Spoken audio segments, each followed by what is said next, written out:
This episode of A.C.M.G. Presents Talk Time Live is brought to you in part by Viewfinder's Identity Search and Design. Your choice for web design, graphic design, and all multimedia development needs.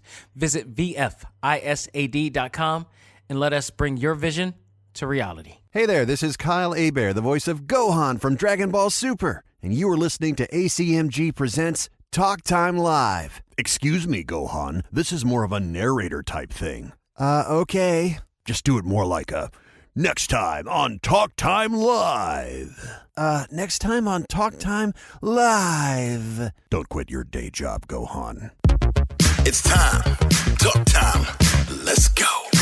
Anime, comics, movies, and games. Come on and let's get it. Talk time. Anime, comics, movies, and games. Come on and let's get it. Talk time. Anime, comics, movies, and games. Come on and let's get it. Talk time. Anime, comics, movies, and games. Come on and let's get it. Talk time. Live. Started in the 80s with Matt Cross. Dudes in the hood might have called that soft, but I carried that cross like Jesus did. Fast forward, I teach the kids to learn how to let go, live life, and show love to all things that don't matter where y'all from. And luckily, there's a show called Talk Time. We've been waiting for this for a long time. Dax kicks the facts on all the geek news, special guests and unbiased reviews. Suburban kids, the hipster street dudes, all can learn something new. Me too. I heard words with no faith is empty. I stayed the course, so my haters tempt me. Beat the podcast, that'll make them envy. It ain't too trendy, it's A.C.M.G. Anime, comics, movies, and games. Come on and let's get it. Talk time. Anime, comics, movies, and games. Come on and let's get it. Talk time. Anime, comics, movies, and games. Come on and let's get it. Talk time. Anime, comics, movies, and games. Come on and let's get it. Talk time. Live.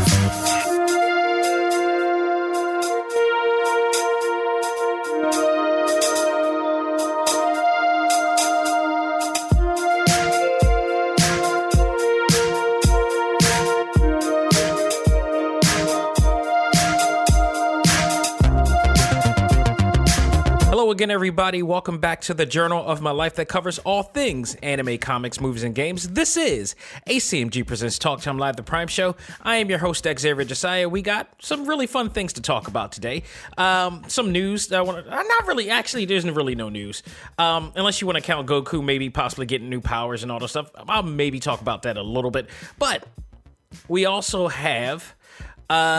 my thoughts on last week's first episode of Batwoman. We also got to talk about what's happening in WandaVision as well. But in our talk topic today, we will be talking about Batman Soul of the Dragon, the latest DC animated film to come out, celebrating all that is the 70s, and more in particular, Enter the Dragon, and just a little bit of Big Trouble Little China. So we'll be talking about all of that in this episode. But for now, let's not waste any time. Let's find out what's new in the world of A.C.M.G. And now, it's time to find out what's new in the world of A.C.M.G.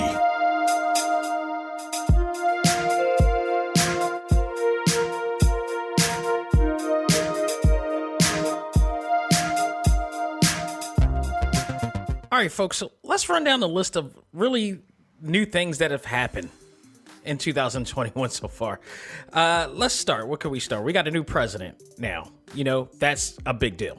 We have a whole new Senate, you know, for the first time in a long time, you know, history-making Senate now. Democrats has taken over the Senate.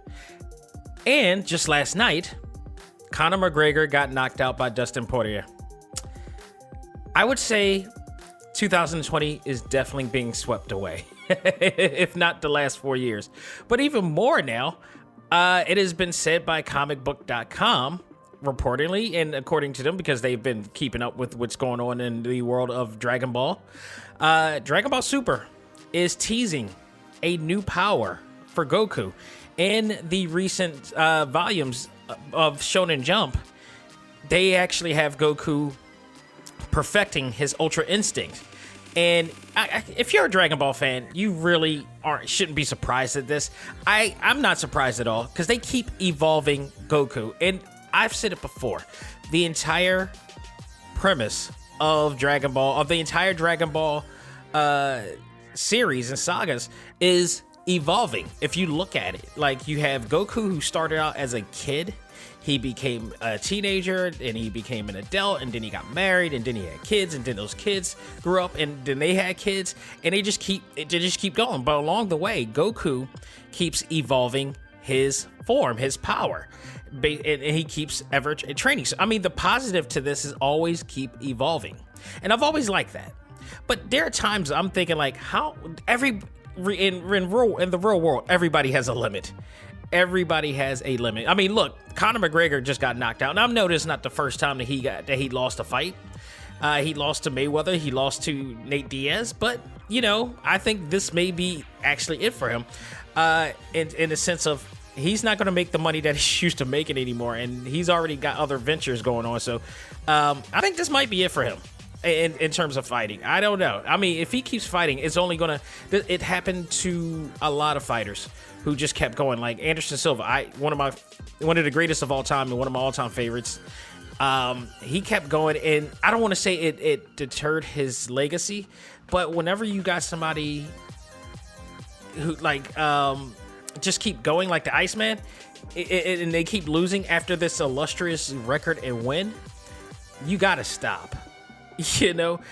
But in the world of Dragon Ball, Goku can get beat all he wants, but you know, Akira Toriyama and the writers of Dragon Ball Super can keep writing him that he's going to keep evolving and getting better and more powerful, and in a sense, probably even more scarier because he's becoming a god. And they don't want to say that he's a god, but he's a god at this point. So, in the comic, in the manga, he actually perfected Ultra Instinct, which is awesome because, you know, Dragon Ball Super and the Tournament of Power was just a tease of that. And I really did want to see him do much more with it, and it looks like we are seeing that now. So whether this will be in an anime form, that's to be said. But he has perfected it, and he's coming up with all these new techniques and everything now. But also, according to Barris in one of the books, he hinted that Ultra Instinct may not be the only thing out there that he can achieve.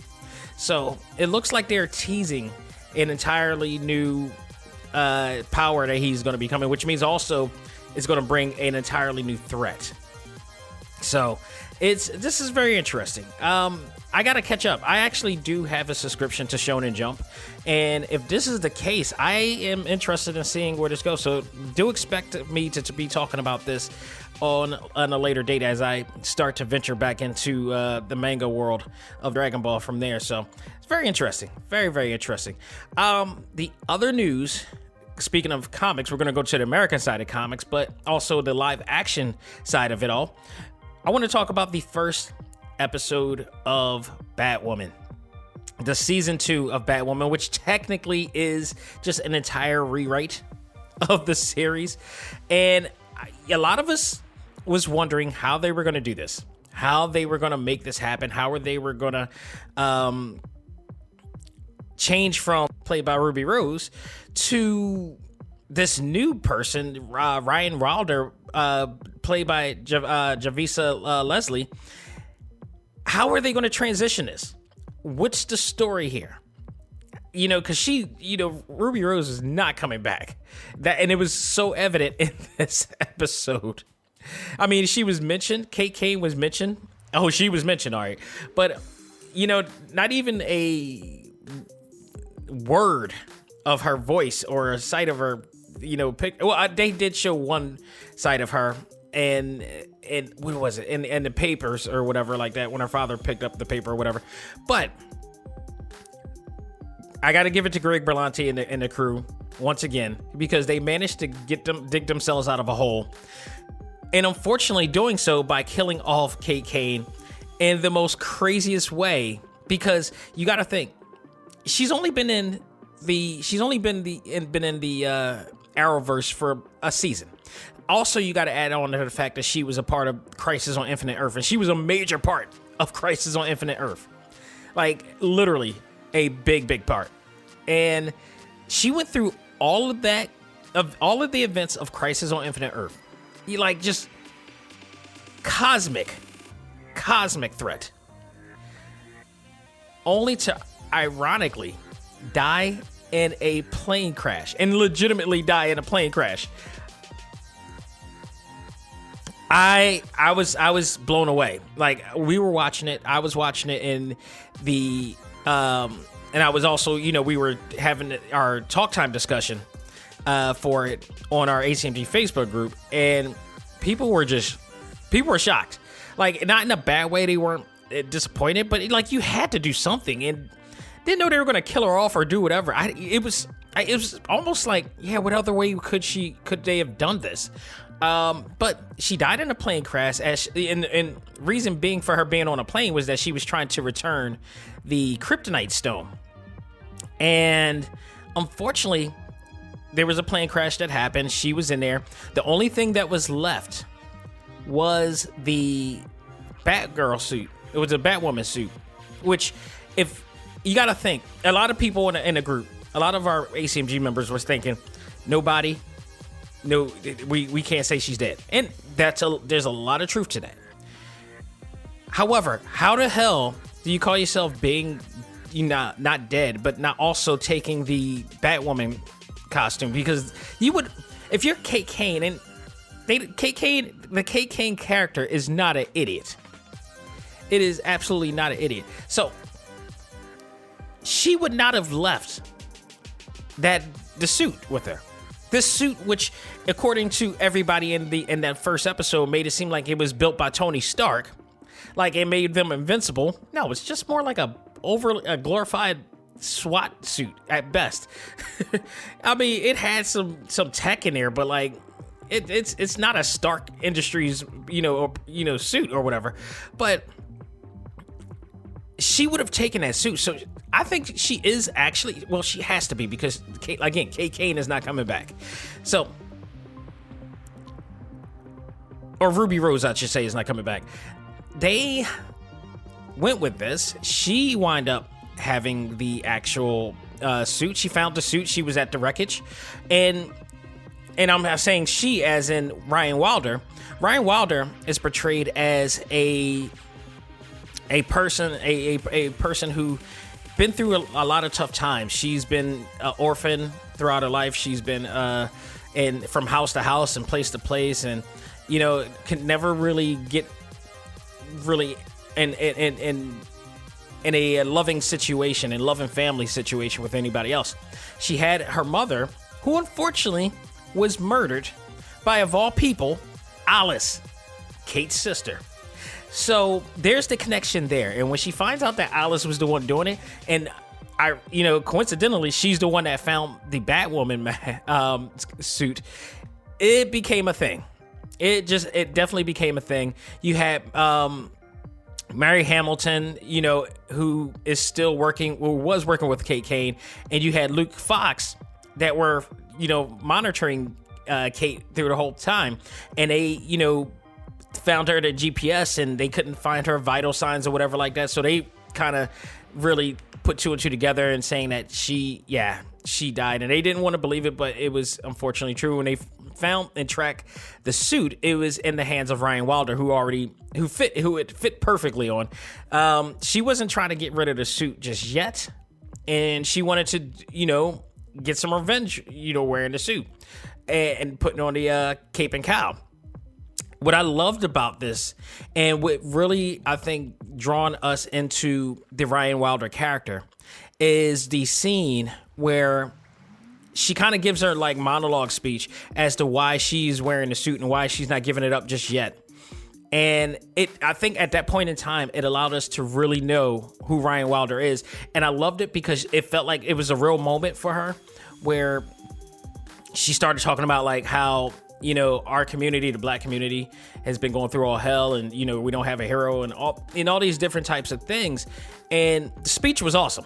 That moment was awesome. And a lot of people on the A.C.M.G group, and myself included, was like, okay, I'm convinced she can officially be the new Batwoman. I'm liking what they're doing with her. I like where this is going. And they did a great job. I mean, you also had Sophie, I should say, in here as well with Julia. And this was an interesting thing because Julia and Sophie are kind of an item, but Julia Pennyworth, who's Alfred's niece or daughter or whatever like that, Julia kind of knows that Sophie still has feelings for Kate, and Kate has feelings for her. And it somehow, some way, they got into this this search for Kate to see if she was still alive, along with her father, Jacob, to see if the body, where the remains of the body or whatever like that. And they, at the end, I don't remember if they found a body or anything, but they did find a note from Kate that was for Sophie, and Julia kind of knew what this was. And I think at this point, it kind of broke them up. They didn't say that Sophie and Julia was separated, but it kind of led on to that idea because Julia wasn't there to let Sophie read the letter in front of her. But it was true. Kate announced her love for Sophie, and she said if she got this letter, that means that she wasn't alive anymore, and she revealed that she was Batwoman. So that was also an indication that Kate is gone.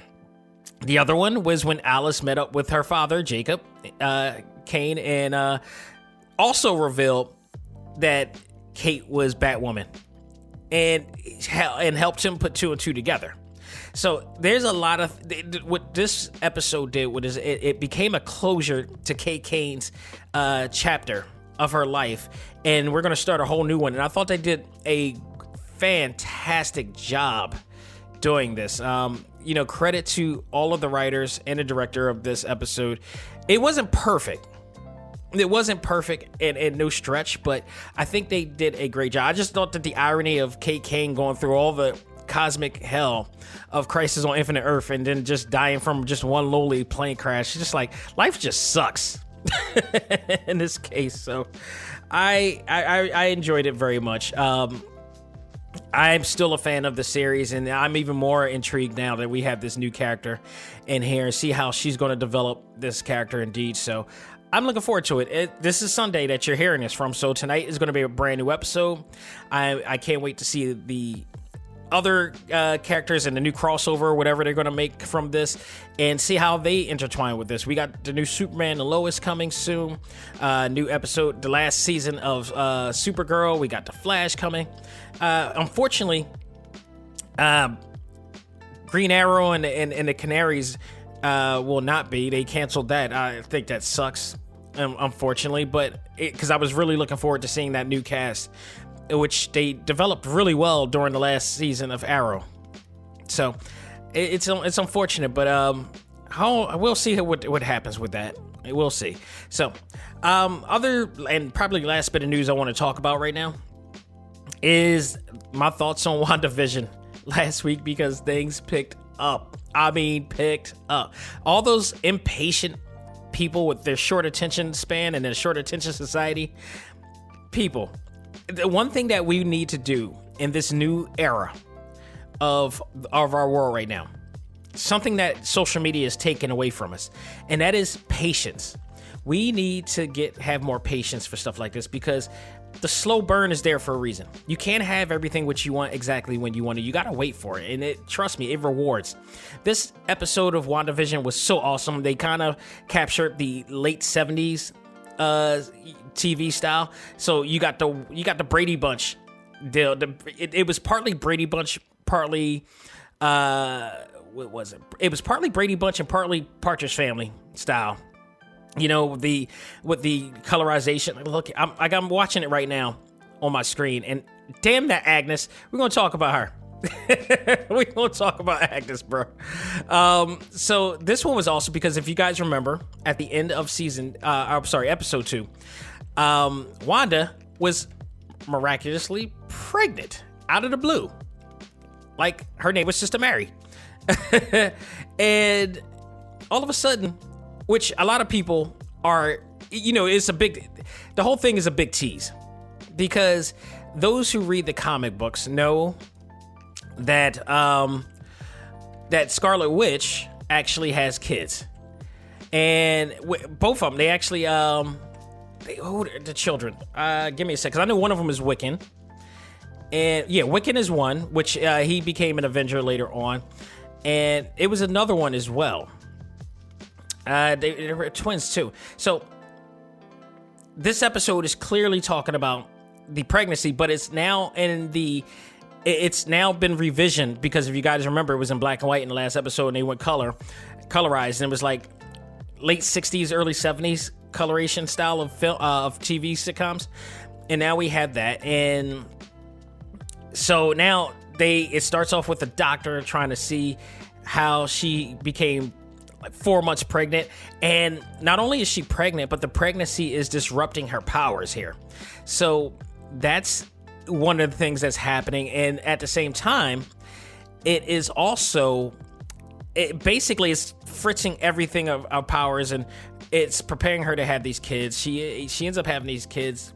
But before that, she's trying to keep it a secret because nobody in the neighborhood really knows that she's pregnant, let alone that she has powers. And, Vision is trying to keep it too. Take note that Vision and Wanda are now looking like they're from the late 60s, early 70s right now. Vision with his new hairstyle and everything. It's pretty awesome. It is pretty awesome. Like, acting wise, they do a tremendous job here. And now you got all these neighbors. You got these different neighbors and everything, some of which you remember from the previous episodes. Agnes is one of them who keeps reoccurring, and I kept saying she's reoccurring for a reason.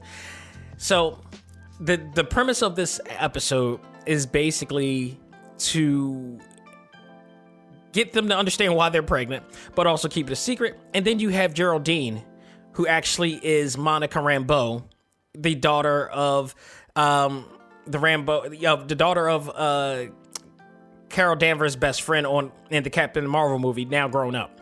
She's caught up in here for some reason. She's a part of this whole thing. She's kind of Wanda's best friend in this version. And she tries to help her. Well, she tries to help her, get a job. Oh, I should actually say basically not Wanda, but Geraldine. Geraldine's trying to get a job. She needs help. She wants Wanda to help her. Wanda's trying to keep this secret and everything going on here. And basically, if you've seen this type of formulaic type of storytelling and writing in all these early 60s, late 60s, early 70s type of sitcoms. And I love the way they filmed it. Again, it's in 4:3 aspect ratio too, so it really gives that authenticity of what it looks like. And I got to point out the aspect ratio here because it changes at the end of this episode, and it's pretty cool. It's pretty cool. I don't know. They said they spent $225 million to make this entire series. I'm still at this point trying to see what needed $225 million to make this movie, to make this series, because right now I feel like I'm pretty sure they can do what they're doing right now with a lower budget, but we still got many episodes to go. But what they're doing right now is absolutely fantastic. Seeing the special effects of Vision going from human form and then transforming back to his normal humanoid form, it's pretty cool. It's pretty awesome. But it really, things start to turn when memories started coming back. And when there's a part where she actually finally has the kids. She has the kids in the span of like 22 minutes, which is like the normal time of any sitcom TV show. She has the kids, and Wanda starts talking about her brother, Pietro, who is Quicksilver, who we actually, who we seen on Age of Ultron. And a lot of the situations and references from here are directly from Age of Ultron. In particular, the commercial this time, which is absolutely Hydra based. It's a mention of Hydra. So I don't know. I still feel like these are just fragments of our memory that is coming back and that are trying to alert her. And other people are thinking that it's something else or somebody else. Sword is still a play in this whole thing, so we don't know what the hell is going on here. But there was also a part where Vision started remembering things, and what they did was awesome. I love this because I used to do this when I was a kid, when I used to edit. And basically, Vision started putting things in her head like something is not right, something is not the way it should be. And all of a sudden, you see this glitch on the TV. And I had to ask people, did you also get that glitch? Did you also get that glitch on the TV? Just in case it was a glitch on my part. No, everybody got it. So it was intentional. And it just reminded me when I had, if for those of you who are old enough, in the 40s or whatever like that, you had to have like a VCR. Some of you had a dual VCR. And when you have a dual VCR and you want to start editing things, like when I used to tape Transformers episodes all the time, or G.I. Joe episodes, or anything, like videos, like music videos and all the stuff on the video jukebox and all the stuff. Shout out to everybody who remember that. And basically, when I used to want to splice things, I had to literally, you get a pair of scissors, cut it, and get Scotch tape or magic tape together to like thinly tape it together to make sure it all stays in and then put it back in. And what happens is you actually edit. Or if you have a dual VCR, you can also, kind of edit things at the right time to make sure that fade to black kicks in at the right moment, so you won't get the commercials at all, and you just go transition right over to the other scene without any commercials. This is before VHS, people, and before they started learning how to do things better. We had to do it our own way. So that's exactly what they did. It was basically a splicing of the tape or film that they did, and it basically started all over again. So the second time around, Vision didn't say a thing, and they just went on board and started talking about other things. So you knew something was going on, but you already knew that from the get-go. But it wasn't until Geraldine, aka Monica, remembered that Quicksilver was killed by Ultron, and that snapped Wanda out immediately. And all of a sudden, she kept asking her what she said, and Geraldine was like, "No, that I said something else. I said something else." Wanda was not having it. Next thing you know, Vision comes in, asks where's Geraldine, and Wanda says she had to go. This was the awesome part of this episode, because as we now go into a modern era, the 4:3 aspect ratio turns into, oh God, before we do that, I mentioned the Hydra episode. I failed to mention that they were paying tribute to the Calgon Take Me Away commercial. And if you're not, a lot of you who may be listening may not be old enough to know this, but there was a really famous, legendary, iconic commercial back in the day with a product called Calgon, which was like some bath soap or something like that. And they were marketing it for women who went through a lot of stressful days or whatever like that. And whenever they were stressed, they would say, Calgon Take Me Away. They did exactly that, except the product was called Hydra something. So it was pretty awesome. So again, there's the lead into to the Hydra aspect of this whole thing. So we don't know if they're connected or just a fragment of her memory coming back. But the basic situation is we see the aspect ratio go from 4:3, which is the normal old school, mercury tube size that we used to have for black and white TVs and, more modern color TVs back then, to the letterbox style, which you guys, if you don't know what that is, the letterbox dimensions is when you see certain movies have a certain dimension of footage that is shown, and then you got two black bars, one on top and one at the bottom. So it's not like the 16:9 aspect ratio that you would see on most HD or 4K TVs now. This letterbox was a new thing after a while. So we see that, and we see more modern things, and we now see Monica in this other world with all these militant troops or whatever that could look like S.H.I.E.L.D. It looks like it could be S.W.O.R.D. It looks like it could be anybody, but she's now back in the real world.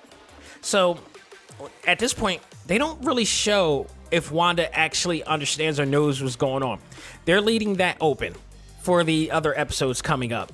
But that's how it ended off, and now she has their kids. She has these two kids. I don't know if they're going to go to the the late 70s to the 80s now, because they also now have, I know they're going to pay tribute and homage to Family Ties as well and other shows like that in the 80s. So we got a long way to go. But it's already picking up. So for those who may not understand, understand or respect what they're doing with this, I think this is awesome. I think it's a generational thing. I really, really love these paying tribute to these old shows that I grew up on. I wasn't born around the times of some of these shows that when they came out that they're referencing from, but I used to watch the reruns of the stuff because that's all that was on. This was back then where there was only 3 channels, folks. There was only ABC, NBC, and CBS. There was no HBO. There was no Cinemax. There was no Epix or any of those, or Star, or any of those channels that we have now, BETs or MTVs or whatever.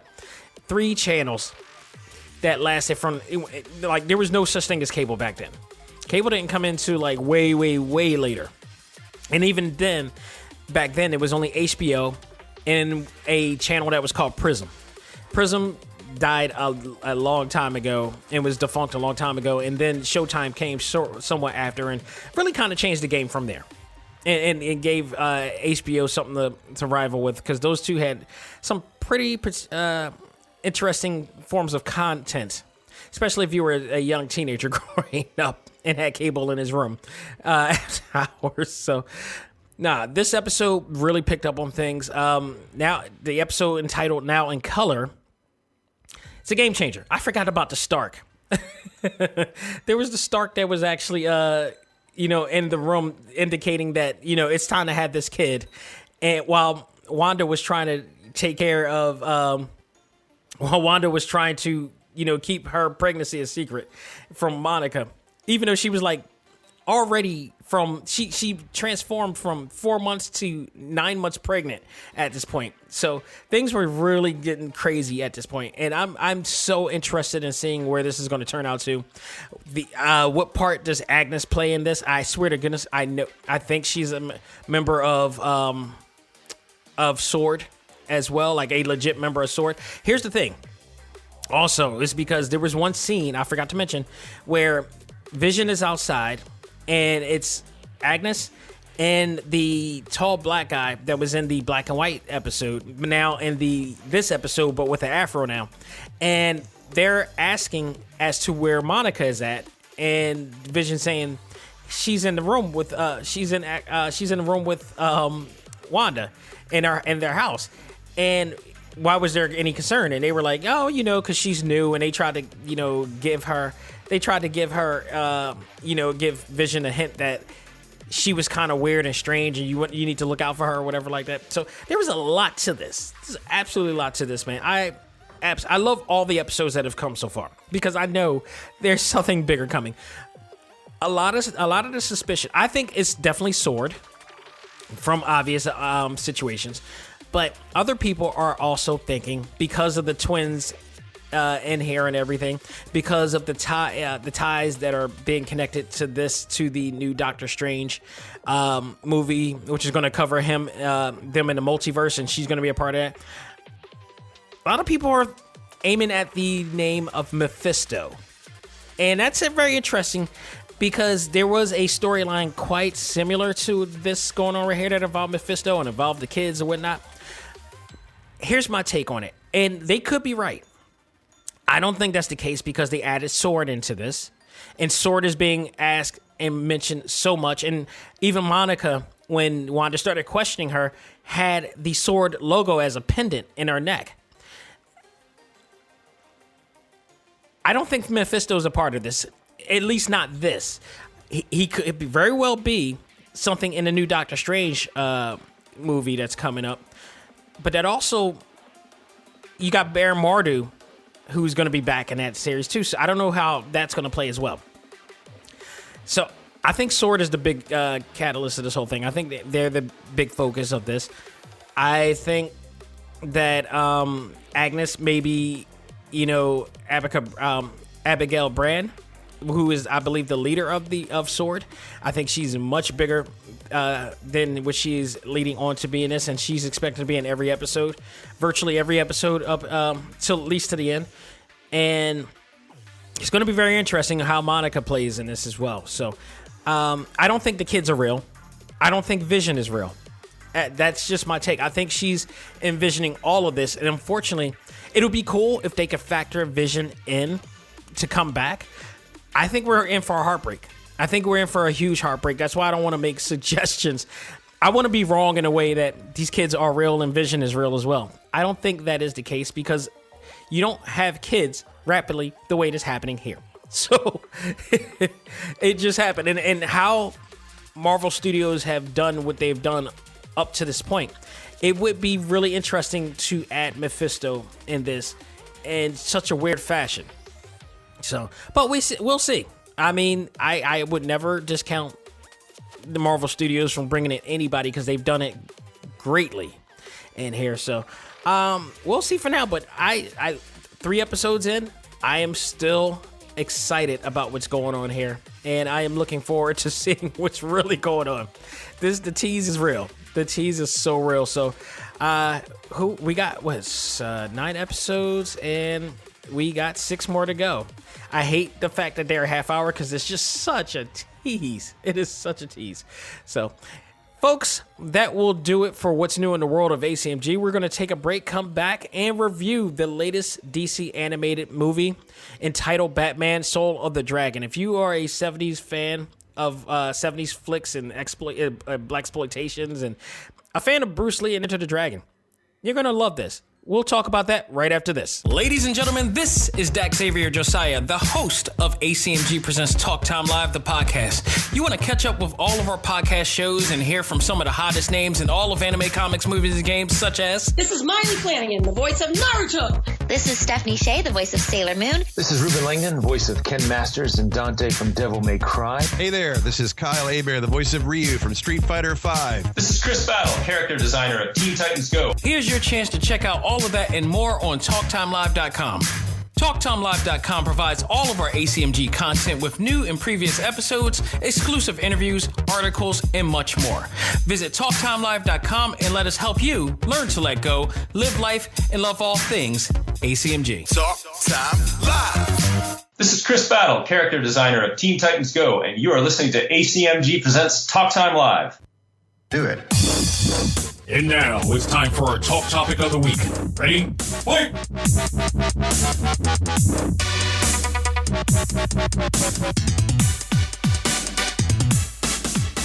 Folks, we are back with our talk topic of the week, and it is my review of the latest DC animated film entitled Batman Soul of the Dragon.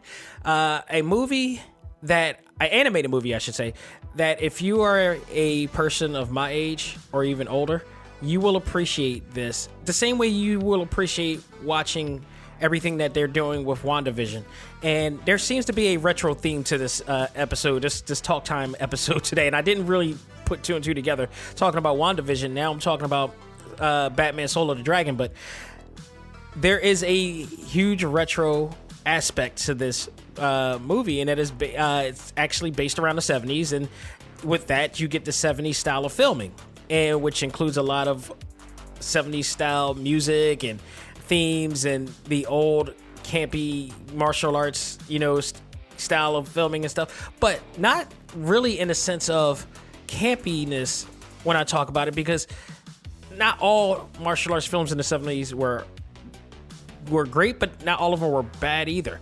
One in particular is legendary, and that's what this movie, that's what Soul of the Dragon basically is focusing itself on. And I was really surprised and kind of disappointed that they didn't really reference or mention it in their documentary that they did.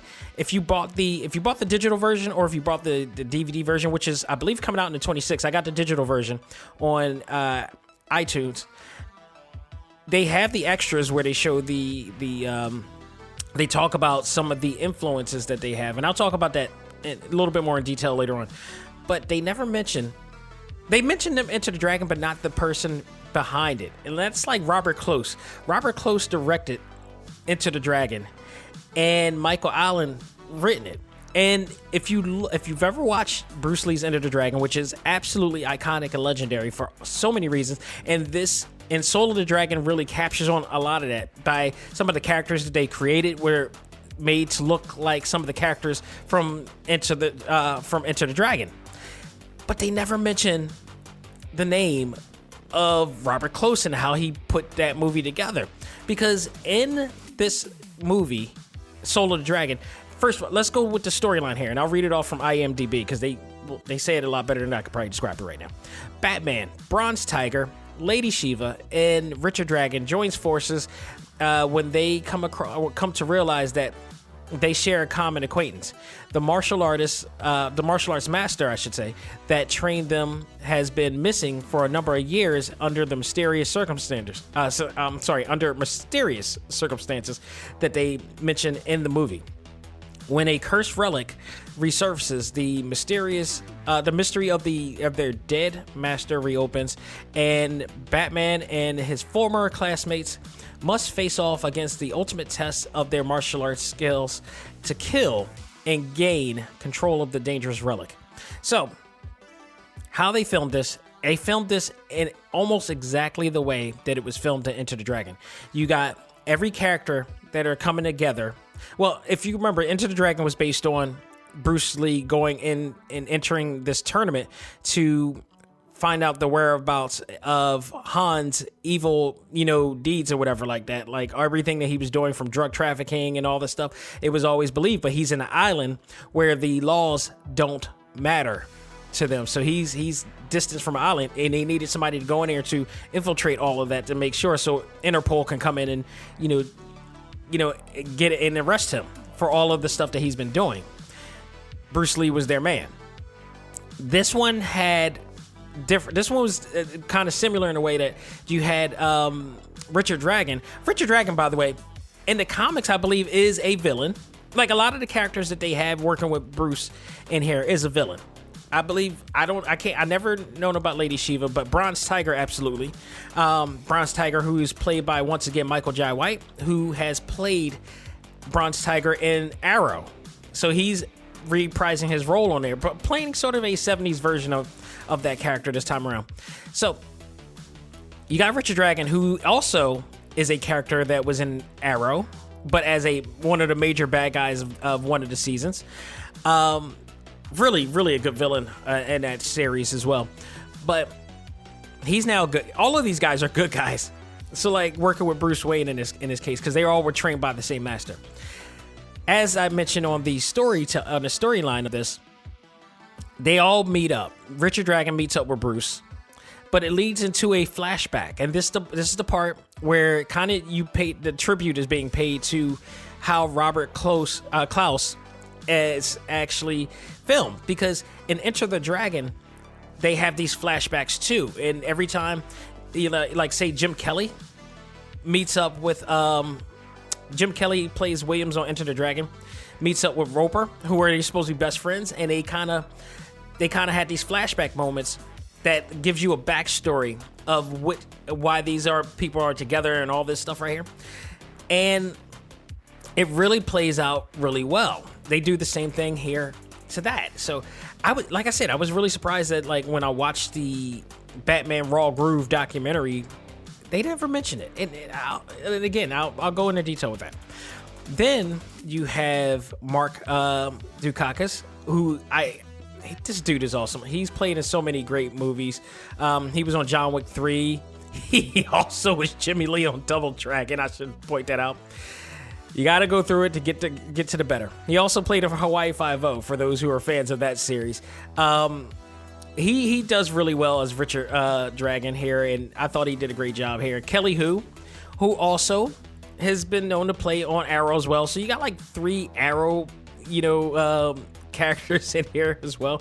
But she's not playing what she played on there. I forgot who the name of the person that she played on Arrow. But she's Lady Shiva, who is a known character in the DC comic book universe.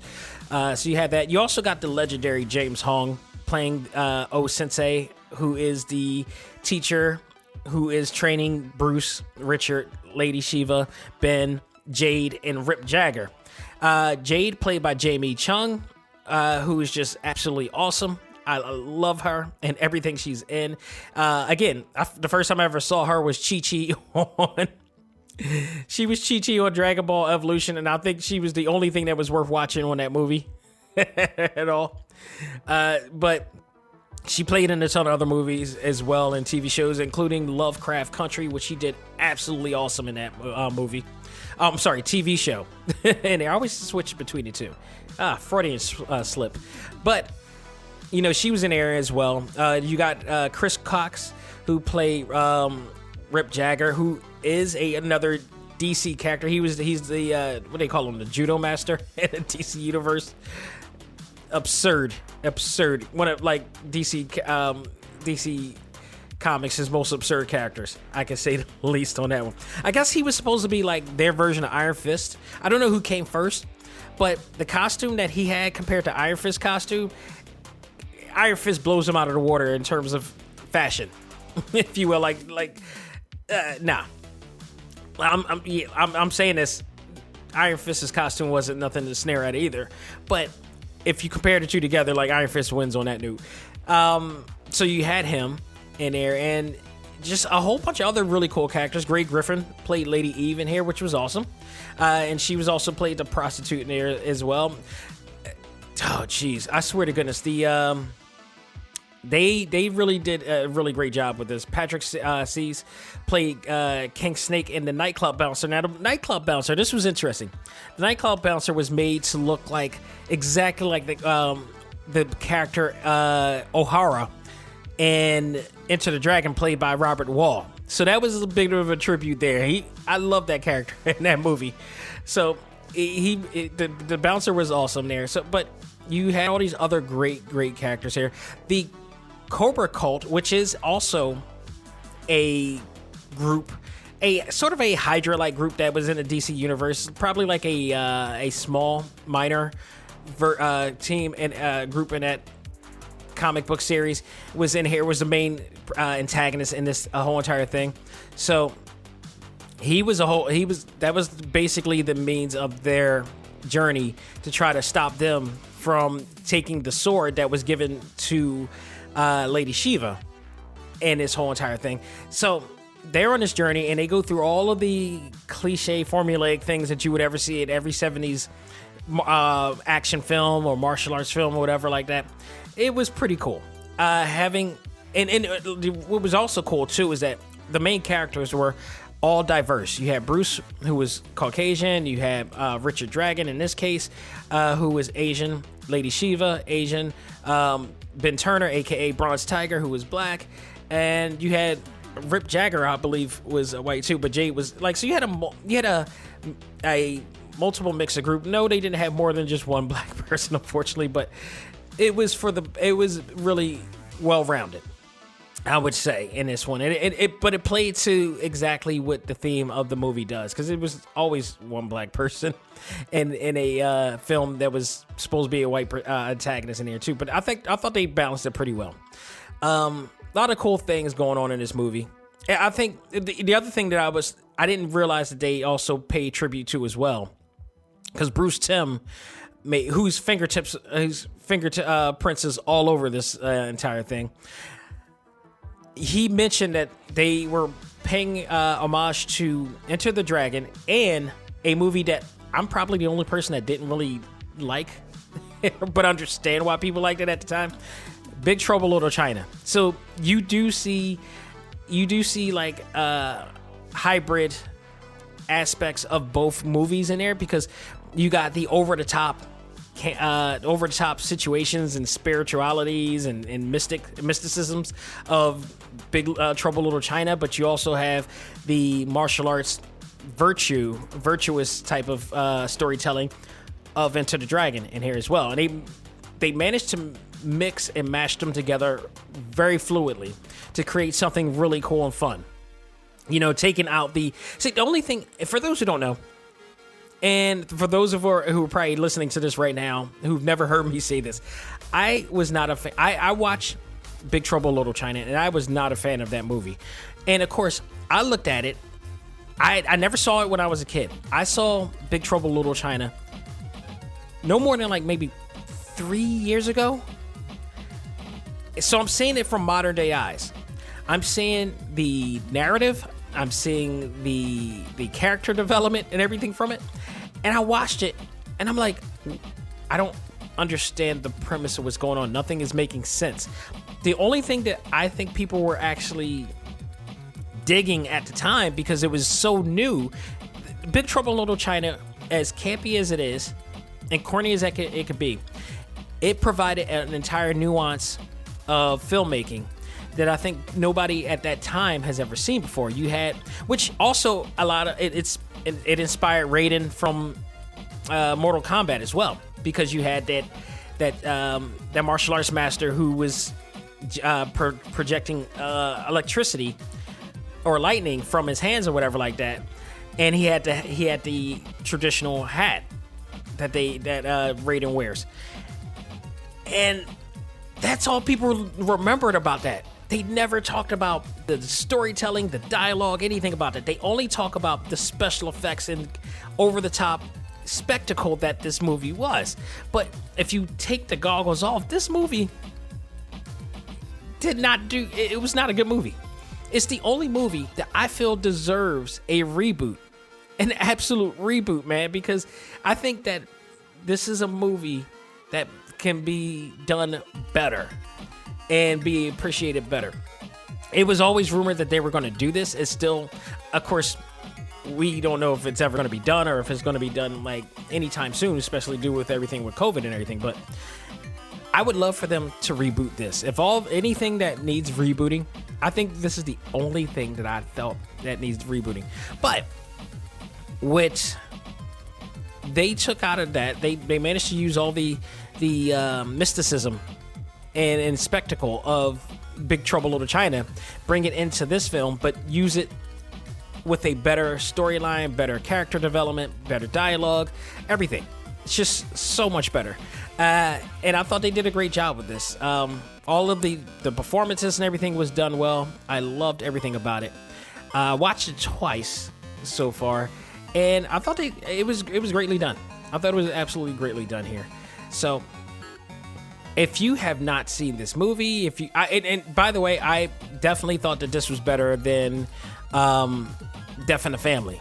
I thought Death in the Family could have been really well done, but I think they dropped the ball in so many ways, and a lot of people thought that too, and there was a lot of reviews out of that it was one of my least favorite Batman movies, and it actually had elements of one of my best Batman movies that they came out with, and which involved Red Hood.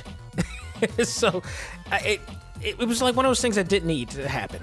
So I was not for that, but Soul of the Dragon, when I first saw the preview of this, I'm like, this looks like it's going to be interesting. You're bringing Bruce Wayne into the 70s, and it's telling a really cool story. And even the box art, the box art for, if you look at the box art for Batman Soul of the Dragon, it was made, I don't know if it was painted or whatever by the same person who did Enter the Dragon, but it was made to look exactly like that of Enter the Dragon and give you that feel. So you knew exactly what they were going with this in this phase. Like, there are different versions of Enter the Dragon posters out there, but it's one in particular that everybody goes to, and they captured it really well in here. And I like the fact that you had Bruce, who played a character who was like the least, apparently he was the least skilled martial artist out of the four, but when he put on the Batman costume and the cape and cowl, he became like the best of the bunch. They never stressed whether he learned ninjutsu or anything else outside of the practice that he did with the other four, or the other three, or the other six actually. But you know, it's evident that like when he put on that cape and cowl and the costume, he was a whole nother man, and it was awesome. I also like the fact that Lady Shiva later on became one of the biggest crime bosses in the city, and one of the most feared people in the city. So much so that even Bruce was like, "I'm not ready to face her yet." And Lady Shiva did not even know that he was Batman. So it leaves an open-ended type of situation. I'm like, okay, once their situation is over, where is that going to lead them to? You know, are they going to be enemies, or what's the deal with that? Bronze Tiger as well. We know what happens with Bronze Tiger and Richard Dragon. So all of these are just like, this is a big connection leading into something else, you know? But the bad part is I don't think we're going to get a follow-up to this, because the situation is that we all know that Batman is the enemy of all of these people. And, at just one point in time, they end up, frenemies at best, but that respect each other really well because of their past. So the main villain in this was really awesome too, and I forgot the name of who he was in here. I don't know if it was Shanglin Frost. Let me look that up. It's the one thing I didn't check out in here. No, Shanglin Frost was the guy with the snake fingers and the snake arms or whatever like that. That's who he was. They don't credit who the guy was and who was the main villain in here. That's weird, because the main villain who was the leader of the Cobra Cult, was made to be like a Manson type of guy with a cult like group of people and he sacrificed everybody in there. So they were capturing that essence as well. Really weird that they didn't add him onto the list here. Let me see. King Foss, club bouncer, Jagger, ex-gang leader. Nah, not at all. That's really, really weird. But nonetheless, this was a great movie, greatly done, and I thought it was awesome. I think this is a one-time deal, and if it was great. It was just really left us open-ended as to what's going to happen with certain characters in the show. Like I said, I talked about the extras in here as well. The extras was basically having you preview other things, but also talking about the actual essence of what they were referencing and why and what they were influenced by to make Soul of the Dragon. Honestly, I wasn't really a fan of I didn't really enjoy the documentary as much, because there were certain things that bother me about it. They talked about the explosion of gritty cinema and kung fu films of that, but they also talked about what was going on during the 70s and stuff like that. And the thing that I thought that was irrelevant from it was that a lot of what they were talking about that was going on in the 70s, which did happen in the 70s, talking about war, Vietnam, stuff like that, racism, blaxploitation films and all that stuff. Some of what they were talking about didn't really connect to what was going on in the movie and why, there was no mention of war. There was no mention of Nixon. There was none of that. So, you never got an idea of any of that going on in the film. At all. They never mentioned Nixon. They never mentioned the Vietnam War. There was no mention of racism at all. And it was okay, but what about the film? Why? It was a 30-minute documentary. And I felt like with that time that they used to talk about the irrelevant 70s that didn't have anything to do with the film per se, I would have rather have heard from the cast, especially when talking about blaxploitation films, because you had Jeremy Adams in here, who was one of the writers of the of Soul of the Dragon, talk about blaxploitation films, and I'm like, oh god, I felt like he was white-splaining blaxploitation films to a whole crowd of people. When you had Michael Jai White, who was the writer of Black Dynamite, and it was the star of Black Dynamite, which was one of the best perfectly told comedies based upon a blaxploitation film. So, granted, they had him on here as Bronze Tiger again, but if anybody can talk about blaxploitation films or just have some type of, black input in here, at least you could have had Michael Jai White talk about it and his experience with this in accordance to experiences with doing blaxploitation films and, and studying stuff like that. They never did that. And they didn't have Kelly Hu in here. They didn't have any of the cast here. David Goentelli, I would have loved to hear from the cast and their take on them portraying these characters in a 70s, type of way. I would have loved that. And we didn't.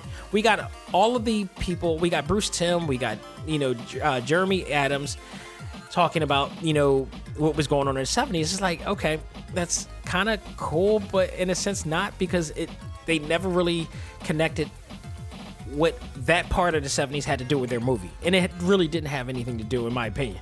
I would love to hear from the cast in this. So to me, I kind of fell off, and then for them to talk about, a little bit about blaxploitation films and how, the black community at the time were really into kung fu films and all this stuff, and in martial arts films. I mean, true, but I would love a little bit more in-depth information from it, because Jeremy Adams just seemed like he came off like one of the guys who kind of talks about what he thinks he knows about that era and genre and ideology, but it shouldn't come out from him. He shouldn't be the one talking about it, in a sense. Like, I'm sure he probably knows some information, some research, but that empathy, that empathetic feel to it, I don't know. I don't know. It just didn't feel right to hear this whole entire explanation being done of what the 70s were from the perspective of, a whole white group of people. And I'm not totally like, vilifying them in a sense. I just would have loved to hear more, perspectives from more than just an entire white group of people that were talking in this thing. Kelly Hu, especially, James Hong. I would love to hear, because they all lived around that time. They had different experiences of their own time. It was, to me, I would have loved that better. And it kind of turned me off a little bit from the movie itself. But, and also the fact that they never mentioned, the direction, the directors and the people responsible for Enter the Dragon, which this movie was clearly based on. And they mentioned a small smidget of Enter the Dragon, but not enough in terms of how they filmed it, what they were filming, the flashbacks, the style of how they did the flashbacks, which was exactly like the way that Enter the Dragon was done. I would absolutely love to see all of that, but we didn't get it. So it was kind of, from that aspect, it was kind of let down. What I liked better was the sneak peek of the next animated film that is coming out soon, which is Justice Society World War II. And this one looks awesome. And if you liked what they did with Superman Son of Tomorrow in terms of character design, you're going to love what they did with this, because it looks like they use the same character design from that movie, and is going to be on this one movie. And this is going to star Wonder Woman pretty much as the leader of the Justice Society, and them fighting, it's going to be them, Hawkman, the original Flash, Black Canary, and Hourman, who we actually got a chance to see in Stargirl.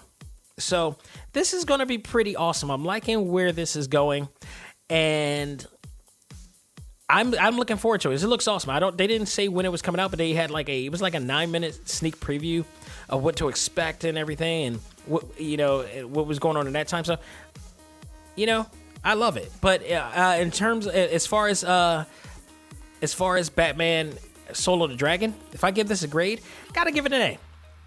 I gotta give it an A. They did a great job. Sam Liu did a great job directing us. Bruce Timm putting his fingerprints all on this. Jeremy Adams writing a really cool script. Credit to him as well. I thought they did a great job with this. I enjoyed it. I watched it twice. Enjoyed it the second time as well. So go ahead and check it out. It is worth watching. It's still on a level. Not the best Batman movie I've ever seen by far, but definitely in the mix of one of the good ones. Definitely in the mix of one of them. But there's so many damn Batman movies out there. One of these days, I just got to do a top 10 or top 5 of those movies, because it's just so many. I really need DC to focus more on other movies based on other stars. I mean, and they're doing this here with Justice Society World War II, and it's going to be mostly focusing on Wonder Woman and the rest of them. They need to make more of these, because there are more superheroes in the DC Comics universe other than Batman. Batman cannot be the poster child for everybody, or even Superman for that matter. I would say Wonder Woman, but she hasn't got nearly enough movies out there to really say it. I think she has maybe 2-3 animated movies, standalone movies of her own. I think maybe this might be 3 or 4. It's still not enough. I mean, we need more. There were some Green Lantern movies that were out. There were some other ones. Give other ones a chance. I think the Ray short series that they came out with a while back that was connected to the Crisis on Earth X series was awesome. So, I mean, they can do it. They just have to want to do it. So, we'll see. Folks, that will do it for this episode of Talk Time Live. I hope you guys enjoyed it, and I hope you get a chance to check it out as well. The disc version, I believe, is coming out this Tuesday, the 26th. The digital is out now if you're a digital downloader like myself. And they do, if you get the iOS version, you will get the extras, such as the behind-the-scenes stuff and everything like that. So go out of your way and check it out.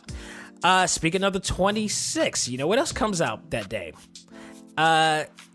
The damn game I've been waiting to play for quite some time by Yacht Club Games, and that is Cyber Shadow. That is coming out this Tuesday for the Nintendo Switch, and I believe other consoles as well. Will I get a chance to play it enough to review it? We'll see. That may be the focal point, but I will tell you this. I will repost and re-up the interview I had with Yacht Club Games in regards to that as well, because that was a great conversation talking about the coming of this game, which, oh my God, I can't even tell you how long ago that interview was, because I've had so many other interviews with people prior to, but you'll be hearing the interview I had with David D'Angelo of Yacht Club Games as we're talking about Cyber Shadow, as well as Shovel Knight as well, because that is the game that brought him to this table. If you don't know about Cyber Shadow, especially if you're a fan of Ninja Gaiden, it's their take on a Ninja Gaiden type of game. And it is involving this cyborg that is a cyborg that is a ninja. And that's pretty much I'm going to stop from there. Ninja, cyborg. That's all you need from there. You'll learn more about it in the interview. You'll also learn more about it when it comes out on the 26th. So go out of your way to check it out. Also, you want to check out this episode and all of our other episodes, you could go to TalkTimeLive.com. Check all of them out there. You never miss a beat there. You can also easily find our exclusive interviews with over 50 of your favorite artists, game developers, actors of all of your favorite animes and movies. You go to TalkTimeLive.com, you hit on the Talk Time Live exclusive tab at the top, and you'll see the list of all of the people that I had the pleasure of talking to. I'm talking Ruben Langdon, the voice of Dante from Devil May Cry. You got some Amanda C. Miller, who is the voice of Boruto and Sailor Jupiter, a host of others. Even some people you might... Danielle Kennedy from Narcos and American Horror Story. Great friend of mine. I had a chance to talk to her there. Like I said, game developers from every place, artists from all places, even music artists as well, recording artists as well, like Mega Ran, None Like Joshua. You got Felix Dangato also came up in here, stopped by. I am very grateful to have all these people in here. Jeffrey Thorne, who is the writer, producer, showrunner of Avengers Black Panther's Quest that was on Disney XD and on Disney Plus, by the way. You can watch it there as well. One of the better seasons of Avengers, I might say. And he is now the producer, and I'm not sure if he's the showrunner, but he's the producer of the spinoff to Power, which is Ghost, with starring Method Man and Mary J. Blige. So he is on there, and if I'm correct, if you guys remember, he announced that on this show as well before the show ever came on. So awesome. Go out of your way to check it out. It's a lot of great episodes. Molly Flanagan is of course is on here as well.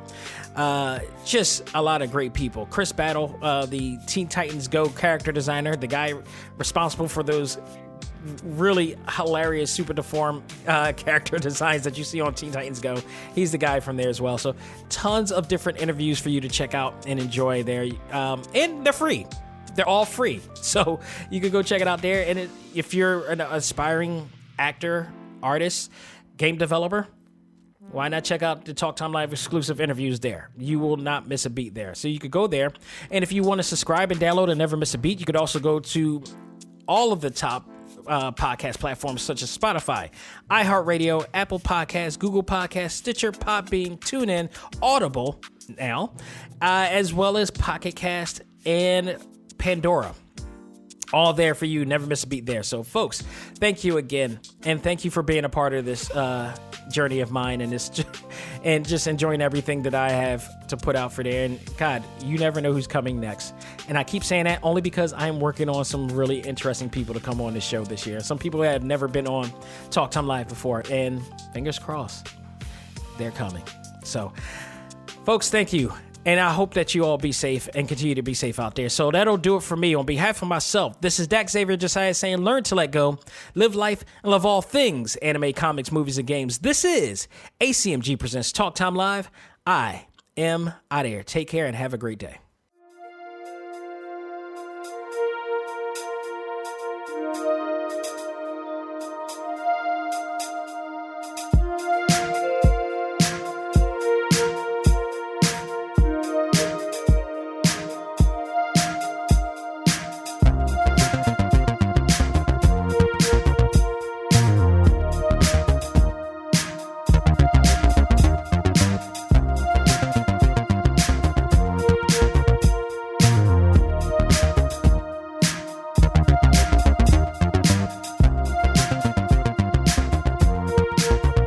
Music for this episode is provided by Game Chops. Check out these great chiptune tracks and more at music.gamechops.com.